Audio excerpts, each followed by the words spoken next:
Sarah's story begins in a cozy, sunlit kitchen where the air was always filled with the warm, comforting aroma of freshly baked cookies and cakes. From the moment she was old enough to stand on a stool beside the kitchen counter, Sarah was drawn to the magic of baking. Her tiny hands would eagerly measure out the flour, sugar, and other ingredients, her eyes sparkling with joy as she helped her mother, Amy, create delicious treats. It was a world of wonder for young Sarah, one filled with sweetness, creativity, and love.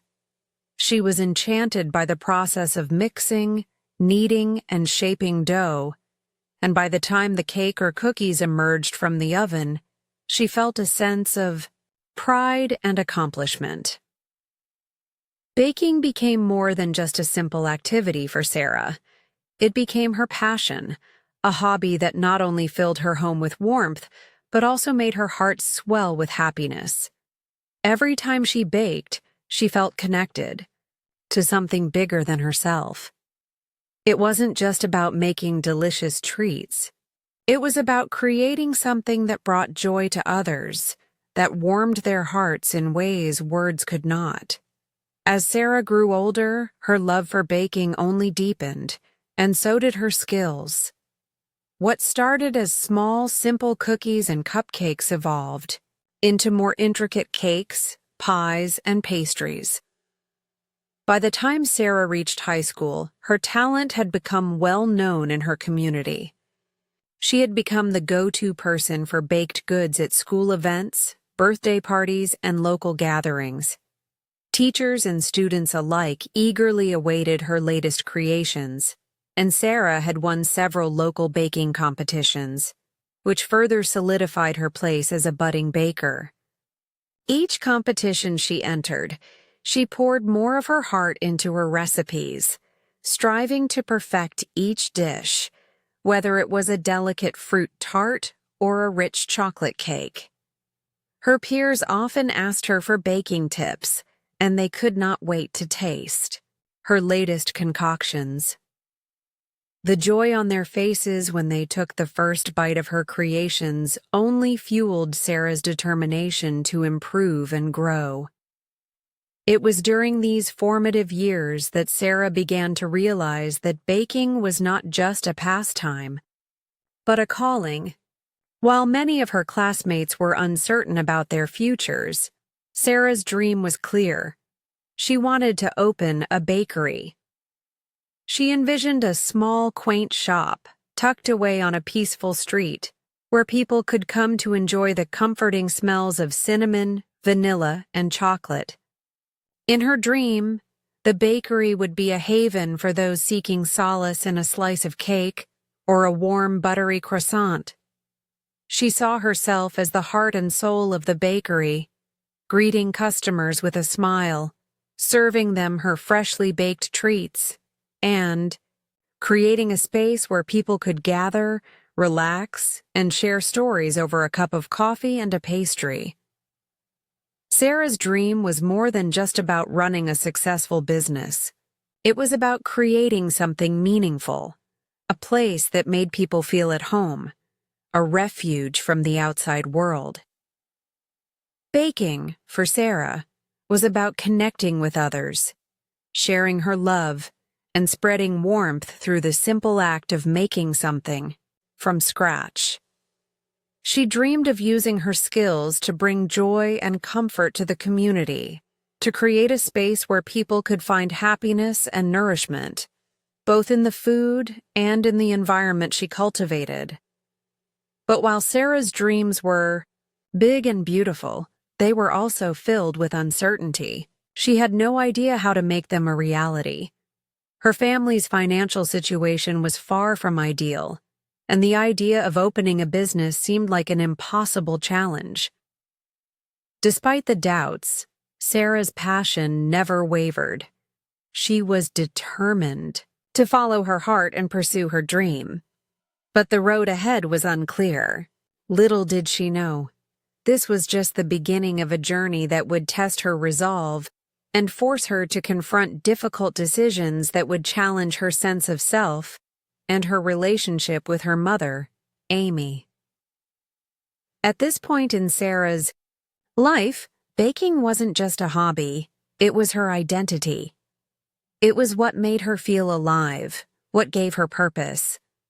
It was her way of expressing herself and finding happiness in a world that often seemed filled with obstacles and uncertainties.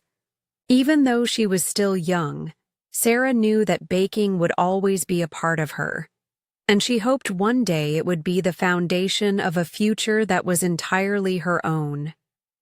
She just didn't realize yet how much courage it would take to follow that dream. As Sarah grew older, the divide between her dreams and the expectations of her mother, Amy, grew wider. Amy, a respected and accomplished doctor, had always held a pragmatic and realistic view of the world. She believed in the importance of stability, financial security, and a clear path toward a respectable career. To her, baking was nothing more than a fleeting hobby, an indulgence that couldn't possibly serve as a solid foundation for a future. Amy often reminded Sarah of the potential she had, not just academically, but in a career that would be viewed with respect and admiration by society. "You have a brilliant mind, Sarah," Amy would say, her voice tinged with frustration. "You could be saving lives, making a real difference in the world. Why waste it on this baking fantasy?" Her tone was always firm, and Sarah could hear the underlying disbelief in her mother's voice. She didn't understand why baking, something that brought Sarah so much joy, could hold such importance. But to Sarah, baking wasn't just about flour and sugar. It was about creating something beautiful and meaningful. It was her passion, and it gave her a sense of purpose that nothing else could. It made her feel alive in a way that nothing else could. Every time she pulled a cake out of the oven, every time she watched people's faces light up as they tasted her pastries, she knew that this was what she was meant to do. Baking was not just about food, it was about connecting with people, offering comfort, and creating a space where others could experience joy through her creations. Sarah tried to explain this to her mother, but Amy simply couldn't see it. "Baking doesn't make a difference, Sarah," Amy would argue, shaking her head in disbelief. "It's not a career. It's not something that will pay the bills or give you the life you deserve." The tension between them grew as Amy's disapproval cast a shadow over Sarah's dreams. The more Sarah tried to assert her love for baking, the more Amy pushed back, citing reasons why medical school was the only logical path. To Amy, a career in medicine offered stability, respect, and a sense of fulfillment that Sarah couldn't possibly find in something as trivial as a bakery. She would often share stories of the people she had saved, the lives she had touched, and how deeply rewarding her work was. "This is the real world, Sarah," Amy would say. "It's not about following whims. You need to think about your future. Baking might make you happy now, but it won't get you anywhere in the long run." Despite her mother's harsh words, Sarah couldn't shake the feeling that baking was her true calling. She would spend long hours after school perfecting her recipes, imagining a bakery where she could pour all her love and energy into creating the perfect cakes and pastries.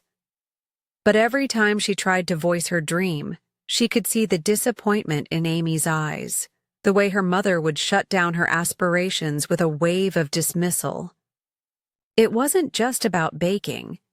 It was about Sarah's desire for independence and the fear that following her passion would mean rejecting the life Amy envisioned for her.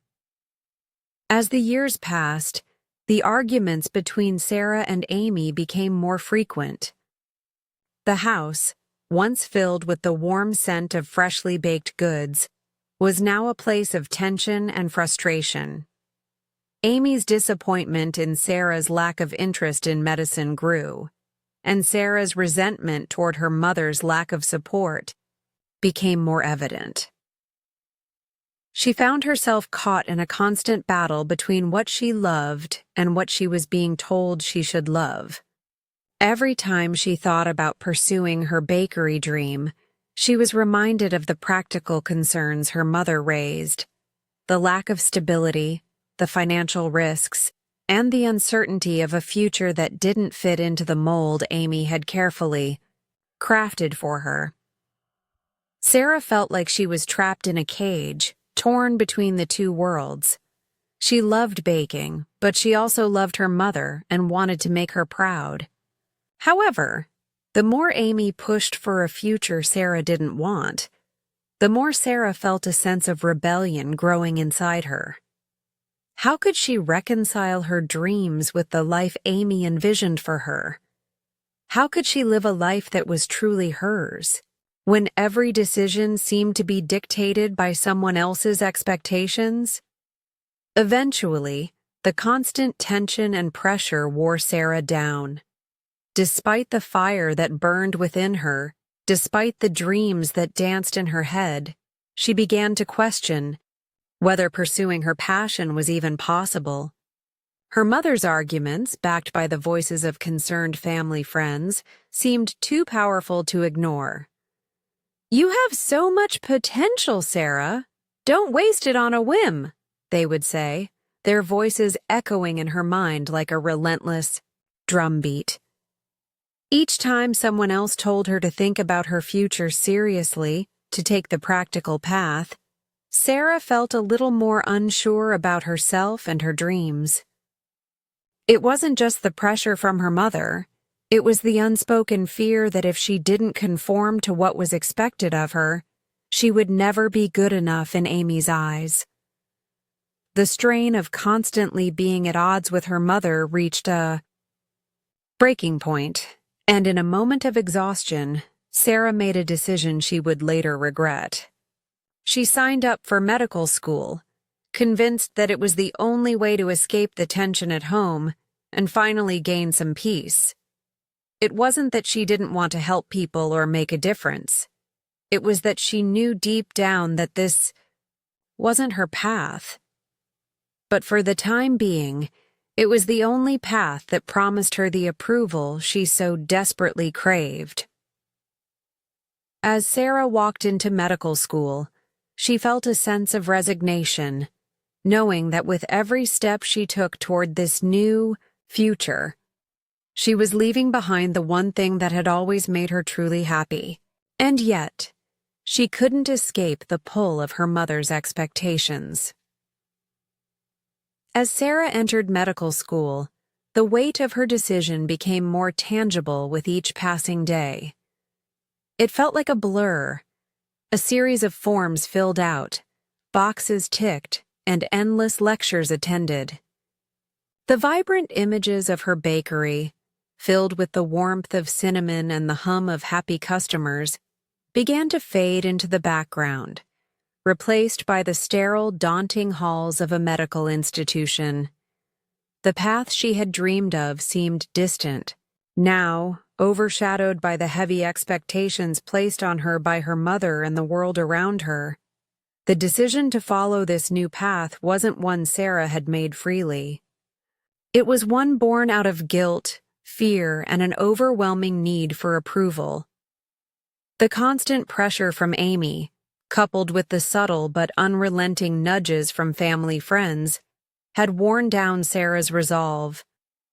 The arguments with her mother had become more frequent and intense, and each time Sarah tried to voice her desire to pursue her dream of baking, she was met with disappointment and concern. "Baking won't get you anywhere, Sarah," Amy would say, her voice filled with frustration. "It's not a real career. You need something that will guarantee a future, something substantial." something respectable. Sarah tried to push her dream to the back of her mind, convincing herself that maybe, just maybe, following her mother's path would lead to fulfillment. But deep down, she felt a sense of loss that she couldn't shake. Every day she spent in medical school, she could feel a little more of her true self slipping away. The lectures on anatomy, the intense hours of study, and the pressure to succeed. All of it was a constant reminder that she wasn't where she truly wanted to be. Her passion for baking, once the driving force of her life, now seemed like a distant memory, something she had abandoned in favor of a future she wasn't sure she even wanted.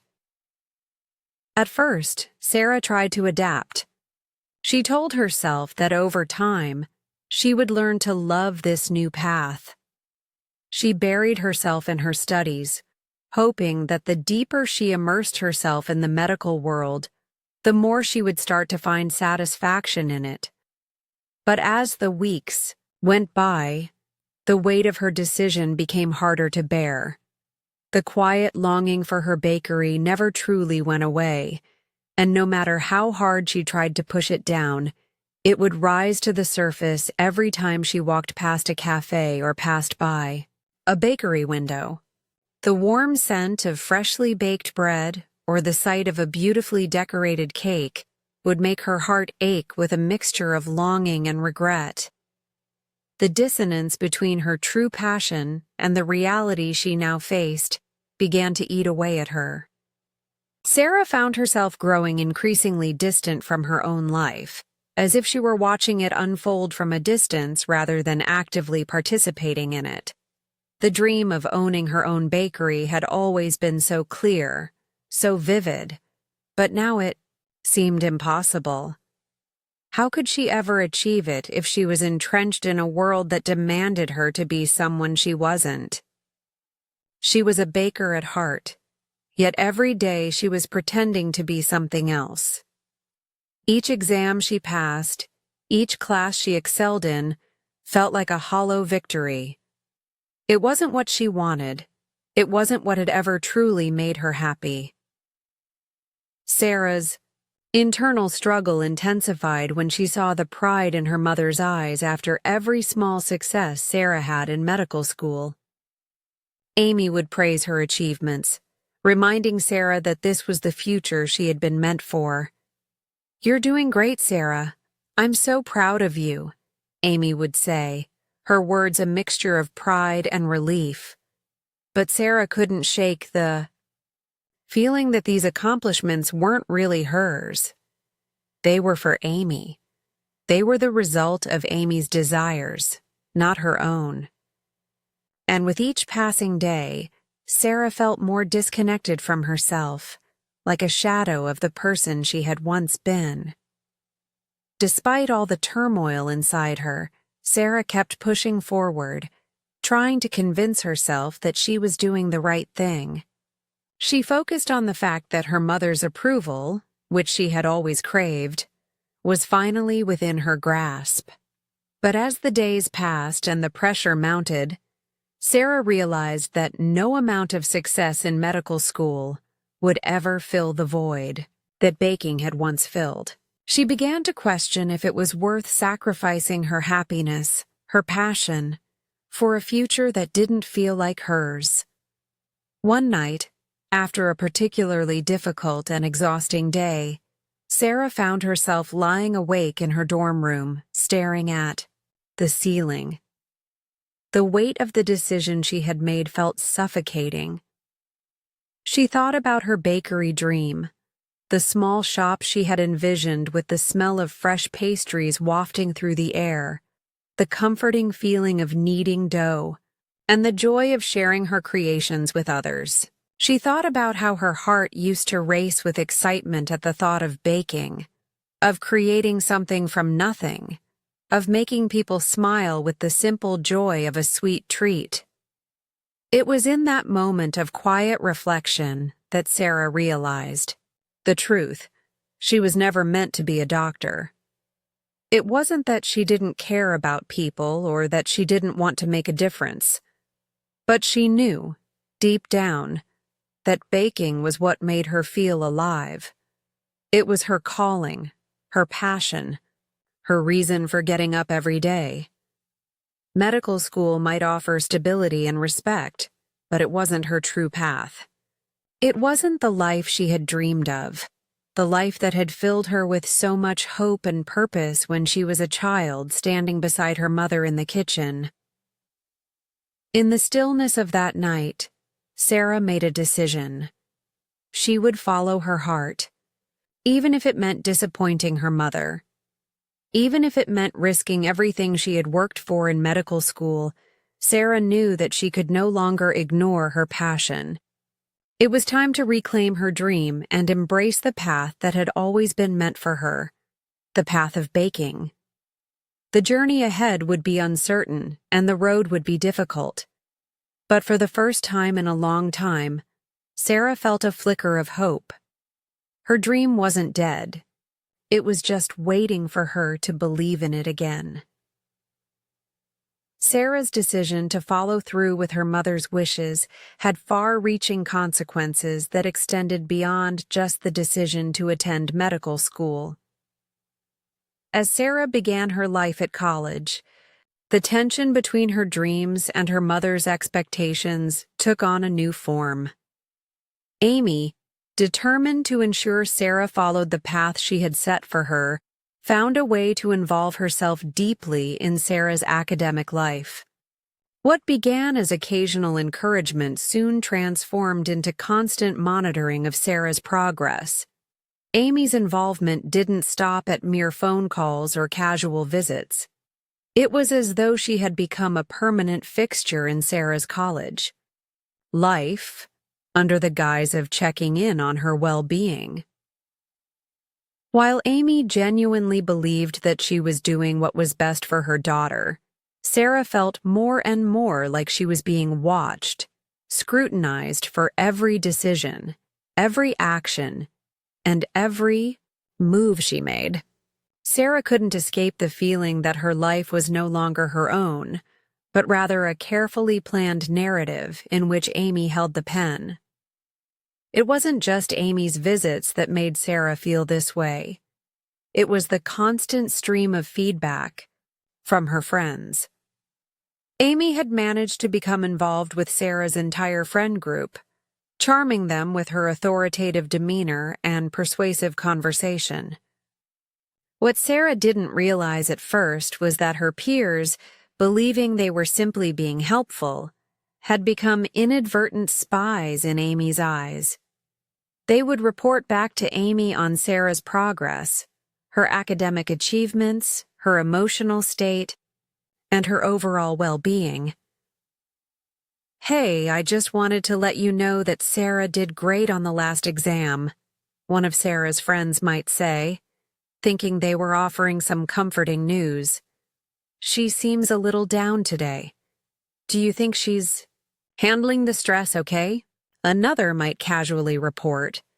These well-meaning updates, however, felt like an invasion of privacy to Sarah. They gave Amy a constant, detailed picture of her life, without Sarah's consent. Her friends thought they were supporting her, but all they were doing was feeding into the ever-growing pressure she felt to meet her mother's expectations. Sarah found herself under a microscope, her every move being watched and evaluated, both by her mother and by her friends. She couldn't do anything without it being dissected, analyzed, and passed on. While Sarah was struggling with this constant surveillance, Amy, too, was growing more and more invested in her daughter's life. She wanted to make sure Sarah was succeeding, not just academically, but socially and emotionally as well. In one of Amy's many visits to Sarah's college apartment, she broached an unexpected topic. Mike, one of Sarah's classmates. Amy, ever the opportunist, took the chance to subtly suggest that Sarah spend more time with him. "You know, Mike is such a bright student, Amy began, her voice casual. And he seems like someone who shares your commitment to your studies. It might be nice for you to spend more time with him. Sarah was caught off guard. She had always thought of Mike as a reliable study partner, nothing more.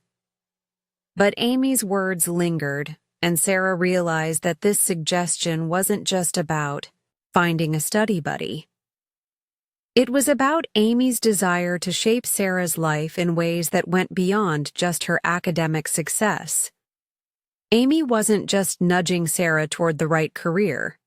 Now she was subtly nudging her toward a romantic relationship as well, particularly with someone she deemed appropriate.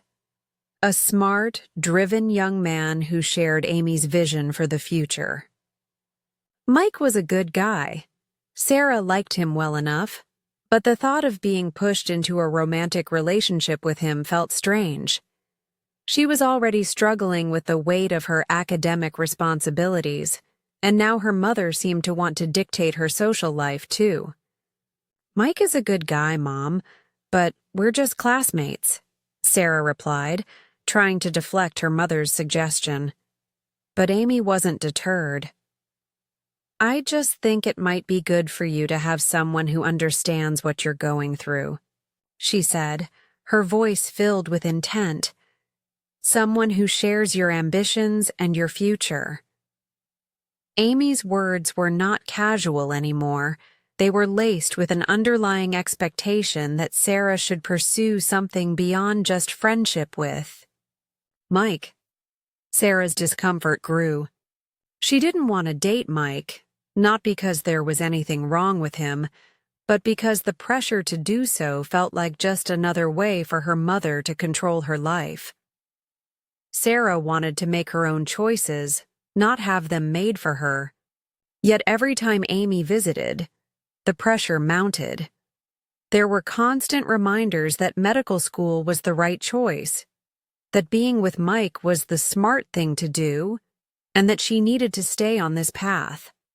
The more Amy pushed, the more Sarah felt like her life was not her own. It wasn't just about a career anymore. It was about conforming to a blueprint Amy had drawn out for her, a blueprint that left no room for Sarah's desires, her passions, or her individuality. The tension became unbearable. Sarah found herself withdrawing, not just from her mother, but from her own life. She tried to focus on her studies, to meet Amy's expectations, but the harder she tried, the more she felt suffocated. The quiet rebellion inside her grew, but she couldn't figure out how to break free.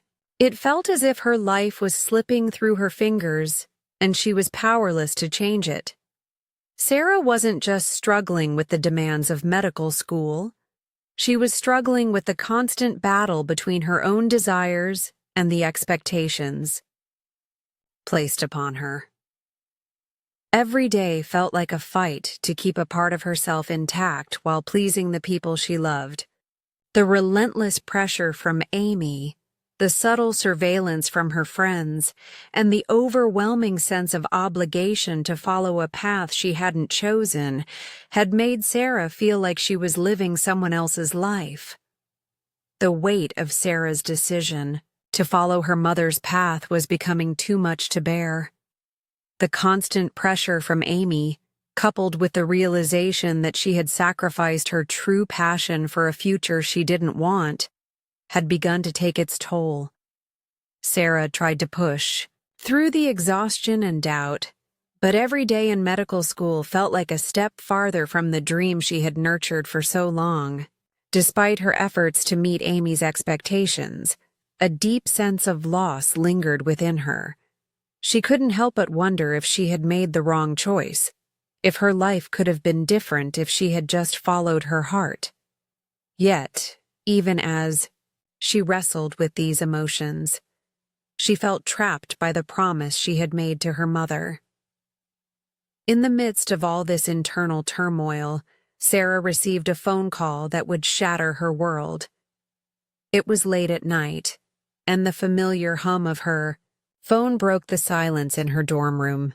She picked up the phone, expecting it to be a friend or maybe her mother, but the voice on the other end was unfamiliar. "Is this Sarah?" the voice asked. "This is Dr. Evans, calling from the hospital. It's about your mother." Sarah's heart skipped a beat, her mind racing. "What happened?" she asked, her voice trembling with fear. There was a brief pause on the other end of the line, and in that moment, Sarah's world seemed to slow down. When Dr. Evans spoke again, the words hit Sarah like a physical blow. "I'm so sorry, Sarah. Your mother had a heart attack. We did everything we could, but she didn't make it." The room seemed to spin around Sarah, the words unable to fully process in her mind. "What? No, this isn't real. I just spoke to her yesterday. She was fine," Sarah stammered, feeling as if the ground had been ripped from beneath her feet. But Dr. Evans' voice remained steady, filled with empathy as he gently repeated, "I'm so sorry. We'll need you to come to the hospital when you're ready." The phone call ended, but Sarah sat frozen, still holding the receiver to her ear as the buzz of the dial tone filled the silence. Her mother, the woman who had shaped so much of her life, was gone. The grief that washed over Sarah was all-consuming, leaving her unable to move, unable to think. For a long while, she just sat in the darkness, the weight of her loss pressing down on her chest. The following days were a blur of funeral arrangements, family gatherings, and a profound sense of disbelief. Amy had been the constant, unwavering force in Sarah's life, the one who had always been there, guiding her, pushing her, and sometimes controlling her. The loss of her mother left a hole in Sarah's life that felt impossible to fill. And yet, amidst the overwhelming sorrow, Sarah felt an unexpected sense of relief. The arguments, the pressure, the constant battle to live up to her mother's expectations, all of it was gone. It felt strange to think of it in such a way, but Sarah could no longer deny that part of her had longed for freedom, even if it came at such a devastating cost. As she sat alone in her room, processing the reality of her mother's death, Sarah began to reflect on her life and the choices she had made.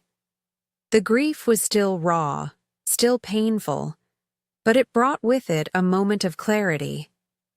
For the first time, Sarah realized that she no longer had to live up to anyone else's expectations. She was no longer bound by the promises she had made to her mother. She could finally make her own decisions, follow her own heart. But this realization was bittersweet, knowing that it had come at the cost of her mother's life.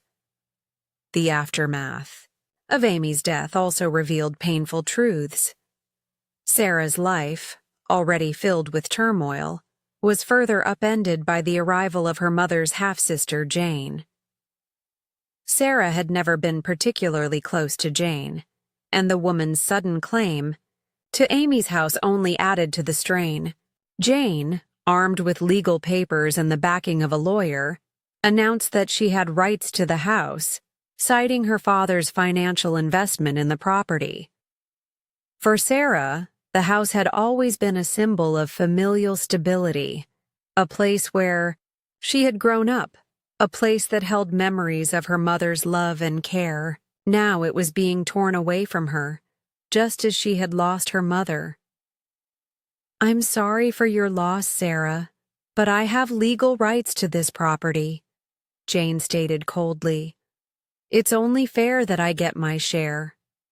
Her words felt like a slap in the face, a stark reminder that family, love, and memories were often subject to the harsh realities of legal battles and greed. Sarah couldn't believe what was happening.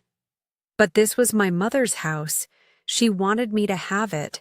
We were a family here, Sarah protested, her voice breaking with emotion. But Jane was unyielding. Emotions don't change legal documents. The law is clear, and I intend to claim what's rightfully mine. The house, once filled with warmth and love, now became a battleground. For Sarah, it felt like another loss, another piece of her life being ripped away.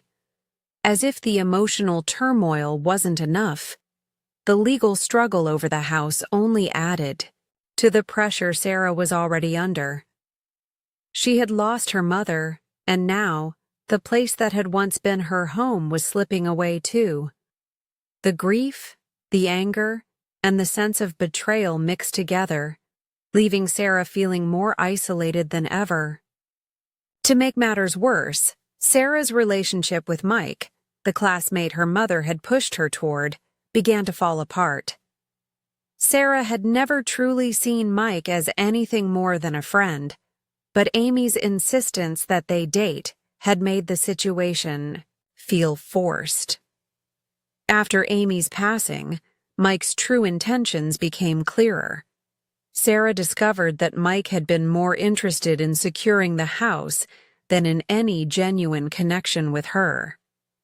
His motives had never been about love or companionship, but about gaining the property Amy had left behind. The betrayal hit Sarah hard. She had trusted Mike, and to discover that he had been using her was yet another painful reminder that her life was filled with deception and loss. In the wake of these revelations, Sarah found herself feeling more lost than ever. With no home, no family, and no support, she was left to face the world alone, grappling with grief and betrayal on every side. But amidst the chaos, Sarah knew one thing for certain: her life had changed, and it was time for her to take control. For the first time, Sarah realized that she was no longer bound by anyone else's expectations. She had the power to carve her own path, but the journey ahead was uncertain, filled with more challenges than she had ever anticipated. Sarah's life seemed to be falling apart at every turn. She had lost her mother, her home, and now the relationship with Mike, once suggested by Amy, was unraveling.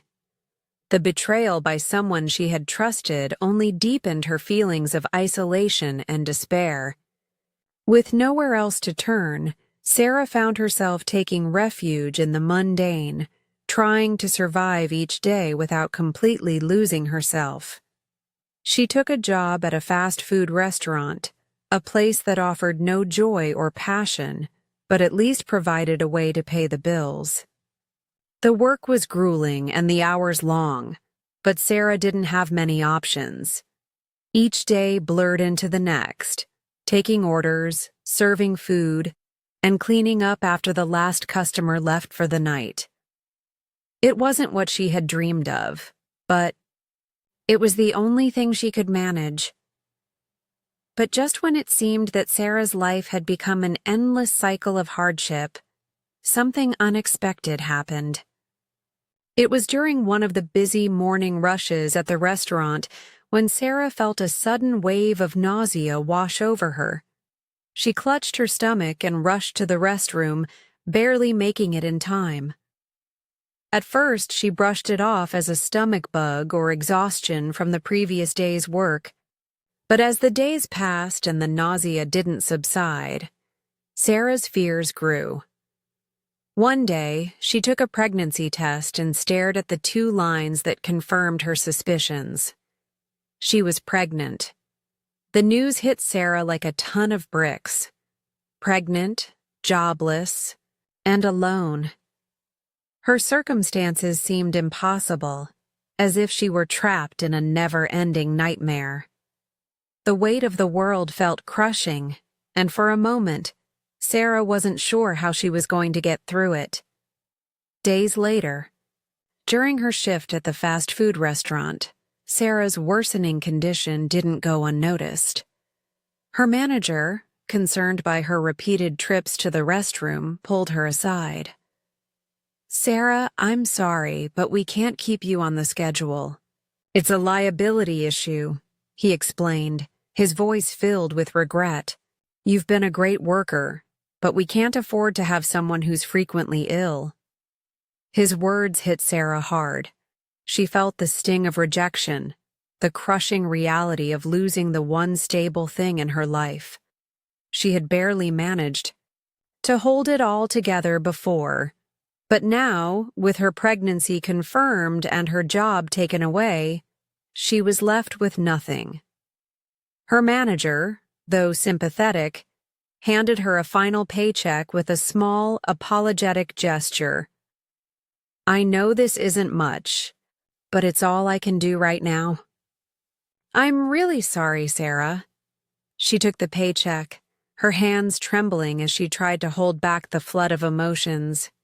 She had worked so hard to make ends meet, and now she was being cast aside once more. With no job and nowhere to go, Sarah wandered the streets, lost in thought. She had never felt more alone in her life. Her world felt like it was collapsing around her, and the weight of the future she was about to face was almost too much to bear. She found herself outside a small convenience store, standing on the sidewalk, staring blankly at the passing cars. That's when she noticed him. A little boy, no more than 3 years old, walking along the sidewalk by himself. His tiny figure was almost swallowed up by the vastness of the street, and Sarah instinctively felt the need to approach him. As she got closer, she noticed that there was no adult in sight, no parent or guardian looking after him. The street, usually bustling with people, seemed eerily quiet around the boy. "Hey there, little guy," Sarah called softly, kneeling down to his level. The boy looked up at her with wide, innocent eyes and simply said, "Walking." A pang of concern shot through Sarah's chest. She gently took his hand in hers, guiding him through the streets as they walked together. "Where are you going, sweetie?" she asked, trying to keep her voice calm despite the worry rising inside her. The boy pointed down the street, leading her to a house in a modest residential area. Sarah's heart raced as she followed the child, wondering how he had ended up outside alone. When they reached the house, Sarah knocked on the door. A woman answered, her face clouded with indifference as she looked at Sarah, then down at the boy. "What do you want?" the woman asked, her tone casual, as if it was just another day. The boy ran up to her, wrapping his arms around her leg. "Mommy," he said happily. The woman looked at Sarah for a moment before answering with a nonchalant shrug. "Didn't I tell you to stay inside?" she asked the boy, turning away from Sarah to instruct him to go back inside and watch cartoons. Sarah stood there, stunned by the woman's complete lack of concern for her son's safety. She couldn't believe that a child so young could be left to wander the streets without any regard for his well-being. Just as Sarah was about to leave, feeling frustrated and helpless, a man appeared at the doorstep. He walked toward the woman and the child, his presence commanding as he approached with an air of authority. "Noah, let's go, kid," he said firmly. The boy, without hesitation, ran up to the man, smiling and hugging his leg. The man, who introduced himself as Kevin, seemed to have a calm, protective energy about him. Sarah, still feeling the weight of the moment, found herself unable to hold back the questions swirling in her mind. "Excuse me, but what's going on here?" she asked, her concern for the boy overwhelming her. Kevin paused, sensing her worry, and responded, "I'm just picking up Noah. It's my turn to have him this week." In the ensuing conversation, Kevin explained that he was Noah's father, and the boy had been living with his mother Laura during the week. He had come to take Noah for the weekend. The misunderstanding was cleared up, and Sarah felt a sense of relief, though a part of her still lingered on the indifferent way the woman had treated her child. Kevin, sensing that Sarah was in need of help, offered her a ride, and she reluctantly accepted. During the ride, Sarah poured out the details of her life, her struggles, the loss of her mother, the end of her relationship with Mike, and now her pregnancy. Kevin listened intently, offering words of comfort, but it was his next gesture that truly left an impact. Reaching into his wallet, he handed her cash. "There's a decent hotel nearby," he said. "Get yourself a room for the night. It's the least I can do." Sarah was taken aback by his kindness. It was a simple gesture, but it felt like a lifeline in the midst of her despair. With no other options, she followed his advice and checked into the hotel, feeling a glimmer of hope she hadn't felt in weeks. For the first time in a long time, Sarah realized that there was still kindness in the world, even if it came from a stranger. Kevin's act of generosity gave her a small but meaningful sense of stability, and for the first time in months, she felt a small spark of hope that perhaps things could get better. As Sarah began to adjust to her life in the hotel, the overwhelming weight of her struggles slowly began to lift, albeit just a little. The space was small, but it was hers for the time being. For the first time in weeks, she had a place to rest, her head without the constant worry of where she would sleep next. The room was a stark contrast to the chaos of her life. Its simplicity, the quiet hum of the air conditioner, and the soft bed offered a fleeting sense of peace that Sarah had long been deprived of. But even in the temporary comfort of her room, she couldn't escape the deep sense of loss that still lingered. The loss of her mother, the failure of her relationships, and the uncertainty surrounding her pregnancy. It felt as if Sarah were stuck in a holding pattern, waiting for something to change but unsure of how or when that change would come. Then, Kevin's kindness became more than just a fleeting gesture. After the night she had spent in the hotel, he called her the following day. His voice was warm and genuine as he asked how she was doing, and Sarah could hear the concern behind his words. It was a simple question, but it came with a sense of comfort that Sarah wasn't used to. "I wanted to apologize for how I reacted the other day," Kevin said, his tone now filled with an earnestness that made Sarah pause. "I was worried about Noah, and I didn't know who you were at the time. I misunderstood the situation." Kevin's apology was heartfelt, and it helped Sarah feel seen. For the first time in a while, someone had recognized her vulnerability and offered understanding rather than judgment. It wasn't just about the situation with Noah. It was about her entire life, and Kevin had somehow made it clear that he saw her as more than just a random stranger. He genuinely cared. The gesture, though small, carried a weight of sincerity that struck a chord deep within Sarah. Their conversation shifted, and Sarah learned more about Kevin. He explained that he had recently gone through his own personal struggles, particularly with his ex-wife, Laura, and the complexities of their relationship. As they spoke, Sarah could sense that Kevin, like her, had been through a journey that wasn't easy, filled with heartbreak, betrayal, and loss. It was an unexpected connection, but it gave Sarah a sense of solidarity, knowing that someone else, had experienced a tumultuous road and was still standing. As their conversation came to a close, Kevin made a surprising offer. "I've recently acquired a restaurant and it's just sitting there. It's not going anywhere and I'm not sure what to do with it. What if you took over? What if you gave it your touch?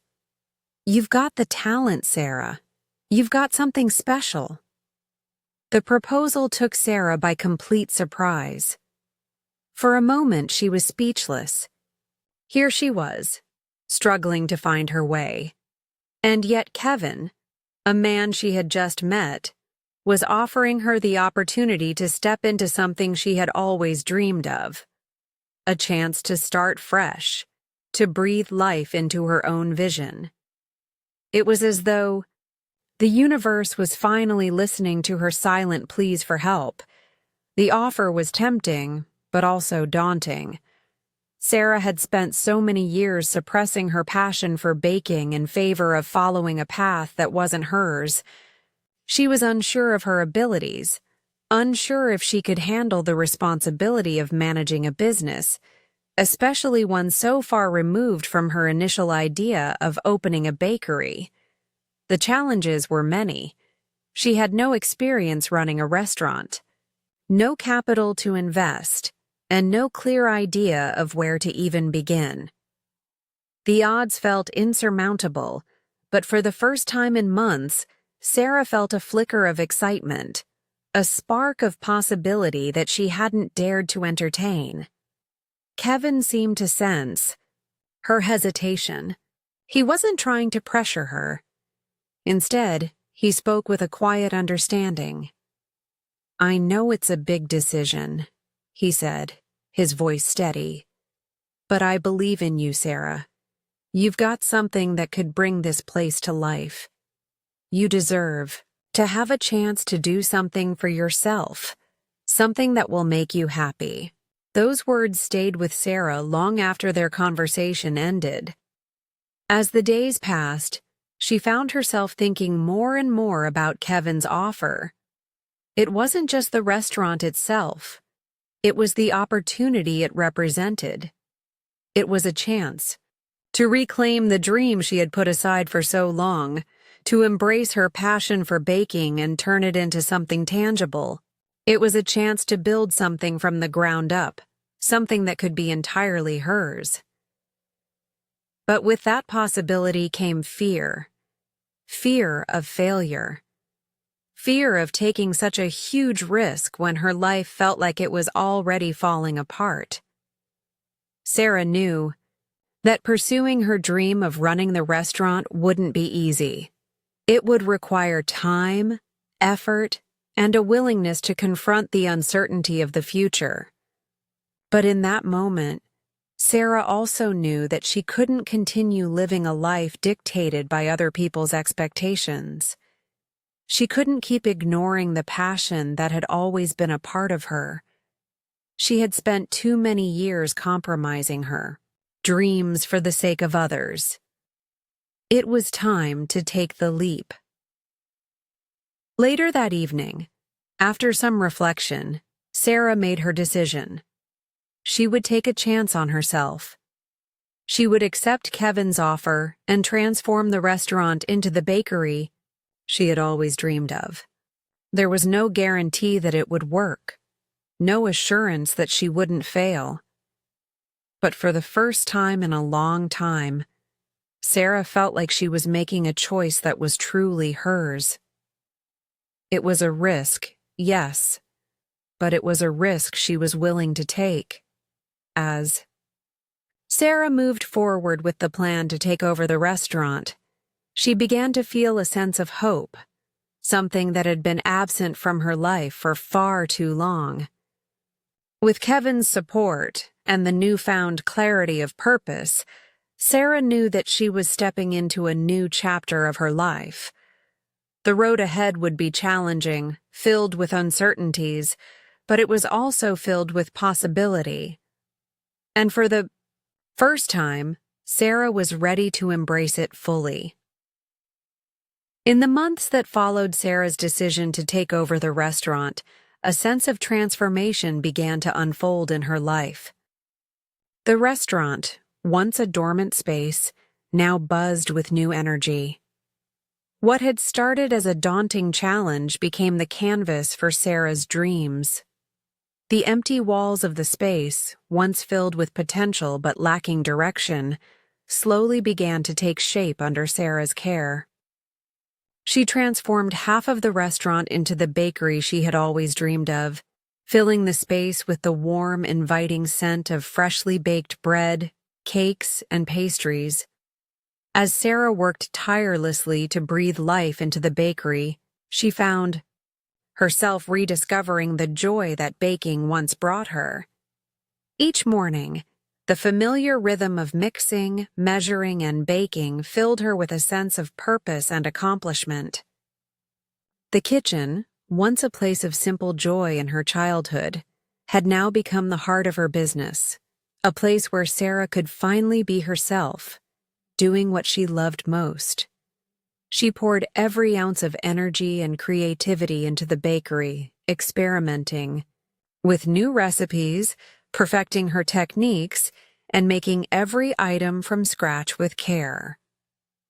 The bakery quickly became a local sensation. Word of mouth spread, and soon, the small shop was filled with regulars who came for Sarah's delicious treats.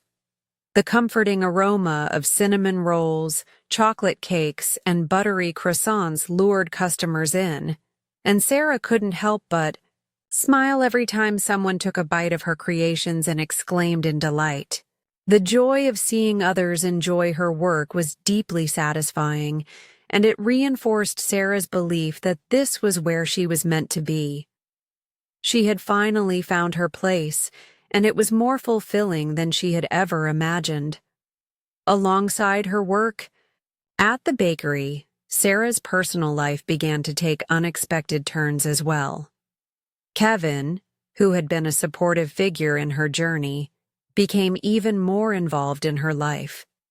He had been there when she needed a safe place to stay, and now he was there to offer encouragement and guidance as she navigated the challenges of running a business. Their connection deepened as they spent more time together, sharing meals, discussing plans for the future, and supporting each other through the ups and downs of life.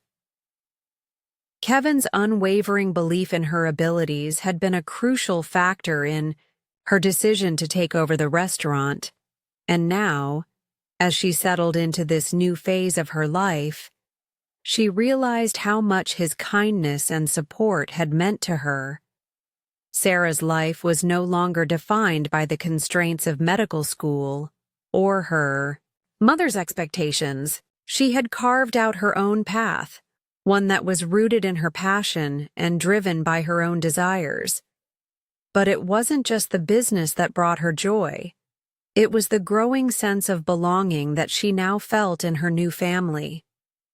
Kevin, who had been a stranger to her at first, had become someone she could rely on, someone who was there for her not out of obligation, but out of genuine care. And Noah, Kevin's son, had grown to be a part of Sarah's life as well. The bond between them deepened as they spent more time together, and Sarah found herself enjoying the simple moments of playing with Noah, baking together, and laughing over meals. Noah's innocence and curiosity brought light to Sarah's days. She loved watching him grow and explore the world around him. It was a joy to see him interact with the bakery, asking questions about the process, helping in his own small ways, and even tasting the treats he helped create. The family dynamic that was forming between her, Kevin, and Noah felt natural and fulfilling. Sarah had never imagined herself in this role, but it was a role she embraced with all her heart. It was a new chapter in her life, one that was filled with love, support, and shared joy. Then, as the holiday season approached, Sarah's sense of gratitude deepened. The bakery had become a symbol of not just her success, but her resilience. It was a reminder that, despite all the setbacks and heartaches she had faced, she had never given up on her dream. The warmth of the bakery, the laughter of Noah, and the comforting presence of Kevin made Sarah realize how far she had come. The holidays, which had once been a time of reflection on what she had lost, were now a time to celebrate what she had gained: a family, a home, and a dream fulfilled. During this time, as the family prepared for the holiday celebrations, Sarah began to feel a pull towards a different kind of reconciliation. Despite the tumultuous relationship she had had with her mother, Sarah realized that she needed closure. She needed to find peace with the past before she could fully embrace the future. One cold winter morning, with Ava, her new baby in tow, Sarah made a decision. She would visit her mother's grave, not to dwell in the pain of loss, but to offer forgiveness. With Kevin's support, she drove to her hometown, feeling a deep sense of trepidation, but also a longing for closure. Standing before her mother's grave, Sarah spoke softly, her words tinged with both sadness and love. "I forgive you, Mom. I love you. And I'm thankful for everything you gave me, for the life you brought me into." For Sarah, these words were more than just a release of anger. They were a powerful acknowledgement of the complicated yet loving relationship she had shared with Amy. With those words, Sarah felt a weight lift off her shoulders, a sense of peace that she hadn't known she needed. She turned and left the cemetery, knowing that she was ready to fully embrace the life she had built, unburdened by the past. As Sarah returned home, the world outside seemed to reflect her inner peace. The road stretched ahead like the promise of a new beginning. The bakery, the family, and the love she had found in Kevin and Noah were the foundation of her new life. Sarah was no longer just surviving, she was living. The future was still uncertain, but for the first time she felt ready to face it. Christmas came and the home was filled with warmth, laughter, and the joy of family. Sarah, Kevin, and Noah celebrated together, with Ava in their arms, surrounded by the simple beauty of togetherness. It was a quiet, heartfelt celebration, a celebration not of material gifts, but of the love they had for each other and the new life they had created. In the glow of the twinkling lights and the warmth of the oven, Sarah realized that the dream she had once feared was impossible had come true. She had built a life for herself, one that was hers alone, filled with love, purpose, and a deep sense of belonging. It was a reminder that even in the darkest of times, there is always the possibility of a new beginning.